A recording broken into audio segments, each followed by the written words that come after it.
오늘 저는 탈북민들이 주거 생활에 대한 이야기를 가지고 여러분들과 얘기를 해보려고 합니다. 주거라는 말이 나오니까 갑자기 북한에 있는 집이 생각이 나네요.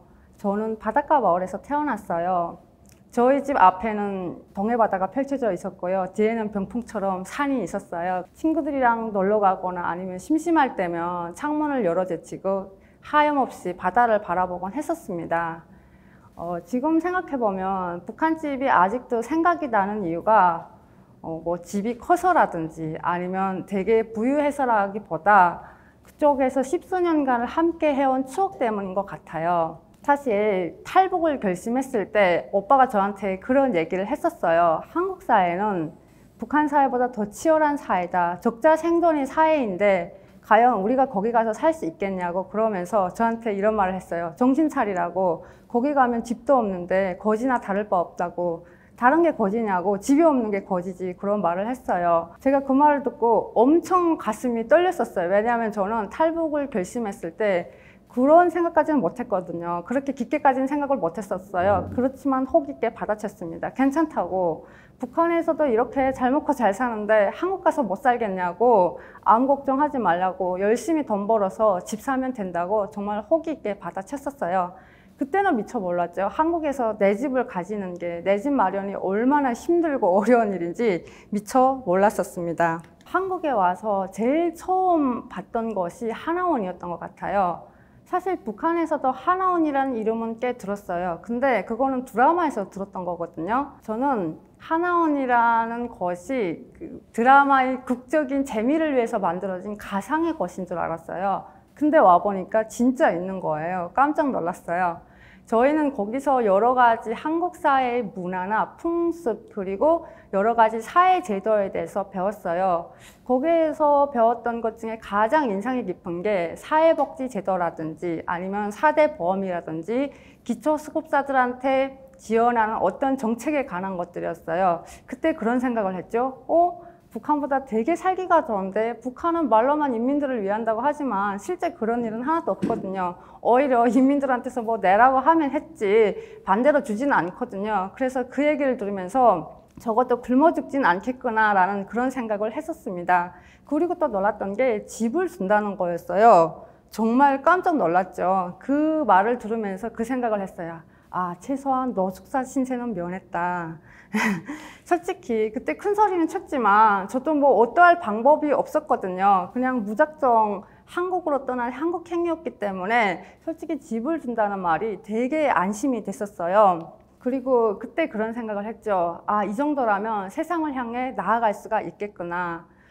저희 집은 하나원에서 배정을 받은 거예요. 그 가족 단위로 배정을 해주는데 저희 오빠가 대표로 그 집을 받았었거든요. 오빠한테서 전화가 왔었는데 그때의 떨림은 아직도 잊지를 못할 것 같아요. 제가 어떤 집을 받았냐고 막 물어보니까 오빠가 15평짜리 집을 받았다는 거예요. 근데 제가 북한이 그 지평수랑 오해를 해가지고 15평방으로 이해를 했었어요. 너무 놀라가지고 아니 3명에서 15평방에서 산다고? 그게 말이 되냐고 아무리 머릿속에서 떠올려봐도 그게 그림이 안 그려지는 거예요. 세 가족이 15평방에서 삶을 산다고? 이게 사람이 너무 웃긴 게 뭐 노숙자 신세를 걱정하던 제가 지금 집이 평수가 작다고 한탄을 하는 거예요. 오빠가 15평방이 아니고 15평이라고 말해주는 말에 그래도 안심이 됐었어요. 집이 크기가 3배나 커진 거니까 아, 그 정도라면 그나마 잘 살 수 있겠다 그런 생각을 했었습니다. 이게 하나원에서의 마지막 날 밤도 되게 기억이 남는 게 서울에 집을 받은 분들은 수도에 집을 받았다고 굉장히 좋아했었고 지방에 집을 받았던 분들은 수도에 받은 사람들보다 더 큰 집을 받았다고 굉장히 좋아를 했어요. 정말로 좋아했는지 어땠는지는 모르겠지만 어쨌든 그렇게 들뜬 마음으로 마지막 하나원 밤을 보냈던 기억이 아직도 남아요. 엄마랑 같이 집문을 열고 들어가던 순간이 아직도 기억에 남아요. 되게 떨렸었거든요. 우리 집은 어떤 모양일까? 어떤 것들이 나를 기다리고 있을까? 굉장히 설렘과 상상만으로도 막 가슴이 뛰었어요. 다행히 오빠가 한 달 전에 먼저 나가다 보니까 집을 예쁘게 꾸며놨었어요. 그래서 제가 마주봤던 것들은 작고 아담하지만 굉장히 예쁜 것들이었어요. 이게 너무 사랑스러운 거예요. 내 것이니까, 내 집이니까. 뭐가 충분하지 않을 때는 그런 감정들이 막 샘솟나 봐요. 아무도 없는 낯선 곳에 우리 집이 있다는 게, 이방인으로 온 나에게 돌아갈 곳이 있다는 게 그렇게 안심이 되더라고요. 불안했던 나의 삶에 든든한 방패막이 생기는 그런 기분이었어요. 문제는 집 주소가 너무 까다로워서 제가 외우지를 못했다는 거죠. 집을 나섰다가 정말로 돌아가지를 못했어요. 집 주소 때문에. 오빠한테 막 또 전화를 했어요. SOS를 날렸죠. 집 주소가 대체 어떻게 되냐고. 그러니까 오빠가 한 번 좀 외우라고, 왜 그렇게 머리가 나쁘냐고 타박을 주던 일도 기억이 나요. 또 한 번은 SHB에 갔는데 굉장히 아파트들이 같은 모양을 하고 있는 거예요. 그래서 201동을 찾아간다는 게, 제가 202동을 찾아갔어요. 막 비번을 누르는데 어떤 남자분이 너무 놀라가지고 누구냐고 막 문 열고 나오시는 거예요. 솔직히 나도 놀랐고 그분도 놀랐어요. 내가 놀랐던 이유는 내 집에 웬 낯선 남자가 뛰쳐나오니까 놀랐던 거고, 그 집 입장에서, 그분 입장에서는 웬 낯선 여자가 비번을 누르고 들어오려니까 놀랐던 거죠. 그 짧은 찰나의 시간에 디테일들을 봤어요. 우리 집이 아니었던 거예요. 그래서 제가 너무 황당해가지고 죄송하다고, 제가 집을 헷갈렸다고 막 변명을 했어요. 근데 솔직히 그분 입장에서도 이해가 안 가는 게, 뭐 방문객이 집을 찾는 것도 아니고 자기 집을 잘못 찾아왔다는 게 사실 말이 안 되잖아요. 그래서 아직도 그분한테 감사를 드려요. 저를 도둑놈으로 신고하진 않았거든요. 저는 처음에 SH비리라는 그 단어의 의미를 잘 몰랐어요. 나중에 알게 됐죠. 아, 이게 서울시에서 저소득층을 위해서 임시로 빌려주는 주택이라는 걸요. 문제는 나뿐만이 아닌 모두가 그 SH비리 의미를 안다는 거였어요. 그때부터였을까요? 병원 차트 위에 집 주소를 적을 때 굉장히 눈치가 보였고요. 택시 탈 때 집 주소 말할 때도 눈치가 보였어요. 특히나 친구한테 그 집 주소를 말하는 게 되게 부끄러운 거예요. 마음이 굉장히 작아지더라고요. 한 번은 친구한테 그 초청을 받아가지고 집에 갔던 적이 있어요. 한강변이 내려다 보이는 굉장히 멋진 집이었어요. 예전에 저라면 그 감사함에 대한 답례로 당연히 무조건 저희 집에 초대를 했을 거예요. 근데 저는 그러지를 못하고요. 어느 식당에 초대를 했습니다.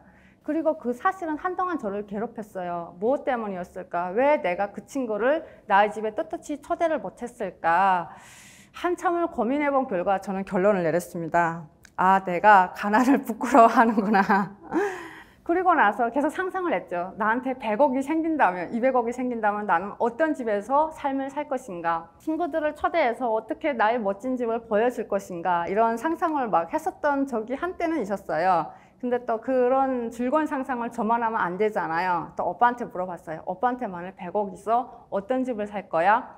해변이 보이는 하얀 지붕을 인 집을 살 거야? 아니면 고층 아파트 이 멋있는 집을 살 거야? 그러니까 그런 저를 한참 보더니 오빠가 그랬어요. 집세를 졌을 때 월세를 많이 받을 수 있는 집을 사겠다고요. 그래서 제가 오빠를 보고 그랬어요. 진짜 대화가 안 통한다고. 저는 지금 이 집이 처음 봤을 때랑 별반 다르지 않아요.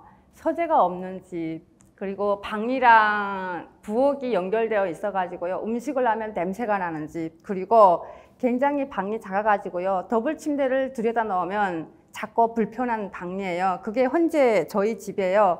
하지만 제 인생에서 불안한 일이 생겼을 때 저희 집을 떠올리면 굉장히 안심이 돼요. 돌아갈 것이 있다는 것이, 나의 안식처가 있다는 것이 얼마나 행복한 일인지 저는 새삼스럽게 깨닫곤 해요. 그래서 이제는 집을 생각하면요, 예전하고 바뀐 건 하나도 없지만요, 추억들이 떠올라요. 4년간 함께 했던 추억들이요. 그래서 더없이 소중함을 느끼는 요즘입니다. 특히 비 오는 날이라든지 바람 부는 날이면 더한 것 같아요. 창문을 때리는 빗소리랑 윙윙거리는 바람소리가 너가 안전하다고, 너가 정말로 안전하다고 저한테 말을 해주는 것 같아요. 사실 그래서 그런 날이면요, 커피를 들고 창문을 바라보면서 커피 마시는 것을 되게 즐겨요. 그러면서 생각을 합니다. 나만이 소중한 안식처가 있어서 참 행복하다고. 저는 북한 이탈 주민 주거 지원 정책을 마련해준 대한민국에 이 정책 마련을 위해서 힘써주신 모든 대한민국 국민들께 감사의 말씀을 드립니다. 마지막으로 탈북민 정착을 위해 애써주신 모든 분들께 감사의 말씀을 드리면서 오늘 토크를 마칩니다. 감사합니다.